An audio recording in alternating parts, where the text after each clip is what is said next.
একটা ছোট্ট বাচ্চা নলকূপের ভেতরে পড়েছে। আমাদের ফায়ার সার্ভিসের কোনো গাফিলতি ছিল না, অপ্রাণ চেষ্টা করেছে। বিভিন্ন মাটির ভিতর খুঁড়ে তারা ভিতরে ঢুকেছে, ছোট্ট বাচ্চাটাকে তুলেছেন। আপনারা জানেন আমাদের রাজশাহীতে শিশু একটা ছেলে সাজিদ, সেই নলকূপের ভিতরে পড়ে গিয়েছে।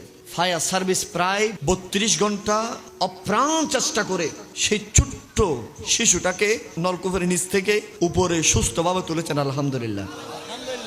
ফায়ার সার্ভিসের কোনো ঘাটতি ছিল না তাদের, কিন্তু দুঃখের ব্যাপার এত চেষ্টার পরেও, সুস্থভাবে তোলার পরেও, মেডিকেল নেওয়ার পরে এই ছোট্ট বাচ্চাটা দুনিয়া থেকে বিদায় নিয়েছেন। বলি ইন্না লিল্লাহি ওয়া ইন্না ইলাইহি রাজিউন। আল্লাহ এই রুসিলে আমাদেরকে ক্ষমা করুক। তবে এখান থেকে একটা শিক্ষা, বাংলাদেশ যে সাম্প্রদায়িক সম্প্রীতির বাংলাদেশ, বাংলাদেশের মানুষের হৃদয়ে যে মায়া মোহাব্বত আছে, সেটা আজকে রাজশাহীর ঘটনা আমাদের স্মরণ করিয়ে দিয়েছে। একটা ছোট্ট বাচ্চা নলকূপের ভেতরে পড়েছে, সারা বাংলার মানুষ সে ছোট্ট বাচ্চার জন্য দোয়া করেছে। আমাদের ফায়ার সার্ভিসের কোনো গাফিলতি ছিল না, অপ্রাণ চেষ্টা করেছে। বিভিন্ন মাটির ভিতর খুঁড়ে তারা ভিতরে ঢুকেছে, ছোট্ট বাচ্চাটাকে তুলেছেন।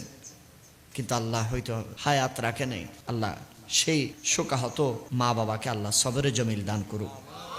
আল্লাহ আমাদের প্রত্যেকের ছেলে সন্তানদেরকে আমান ইসলামের সাথে হেফাজত করুক, আমিন বলেন।